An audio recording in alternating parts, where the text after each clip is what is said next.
কেন আমার শাকের ফুল গাছ থেকে ফুল ছিঁড়েছিস? বল, কেন আমার ফুল গাছ থেকে ফুল ছিঁড়েছিস? বাবা বাবা বাবা বাবা বলেছে ফুল ছিঁড়তে, তাই না? মা পাতো মালা চুপ! সব শুয়ার, আমার ফাঁকের ফুল গাছ থেকে তুই ফুল ছিঁড়ে মায়ের ফটোতে মালা পরাবি, তাই না? আমি কোটি কোটি টাকা খরচ করে বিদেশ থেকে ফুল গাছ কিনে বাগানে একটা একটা করে লাগিয়েছি, আর সেই বাগান থেকে ফুল ছিঁড়ে তুই তোর মায়ের ফটোতে মালা পরাবি, তাই না? পড়াচ্ছি মালা, মায়ের ফটোতে মালা।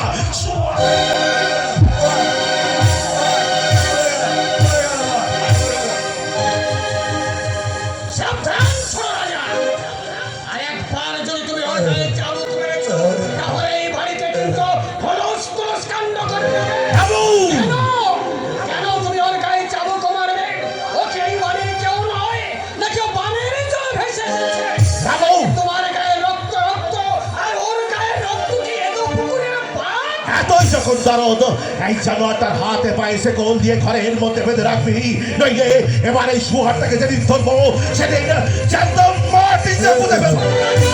ওই যদি ভেবে থাকিস লোক একে শিকড় রূপে দাঁড় করিয়ে এই সম্পত্তি ভাগ করবি, তবে সেটা হবে তোর আকাশ কল্পনা।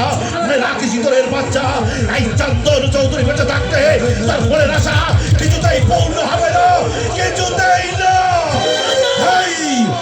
একটা কথা ভালো করে মনে রাখিস না, আমার নাম হচ্ছে চন্দন চৌধুরী। এই চন্দন চৌধুরীর নামে ভাগে করতে একখানে জল খায়। যদি একে দিয়ে সম্পত্তি ভাগ করিস তবে তোদের কাউকে আমি বাঁচিয়ে রাখবো না। একটা কথা মনে রাখবি, আমার শরীরে বইছে জমিদার প্রেন্দ্র নারায়ণ পাল চৌধুরী।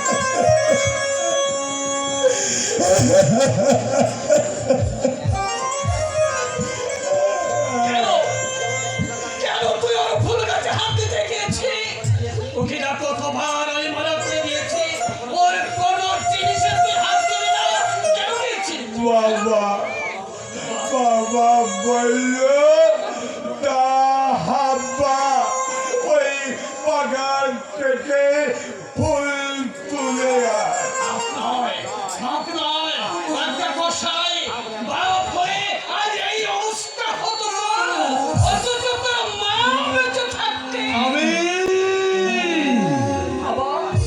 আমি এখানে থাকবো না রামুদা,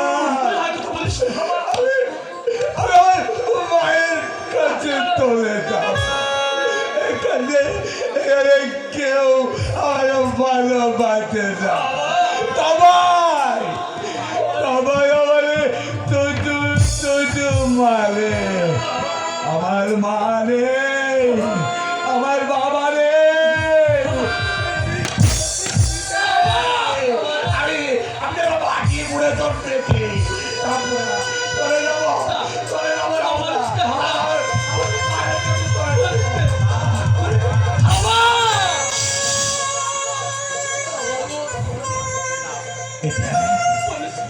দেখ না রামুদা, আমার একটা ভালো দাবা নেই, একখানা ছেঁড়া কাপড়, তাই ওরা আমাকে পড়তে দেয়। খিদে পেলে আমাকে পেট বলে দুধু খেতেও দেয় না। খিদে পেলে খানা ছেড়ে কি বলে জানিস? এই হাওয়া তোর পেটে কি রাখবো খেতে? থাকবো না তোরে যাবো, আমার গাড়ি করে যাবো।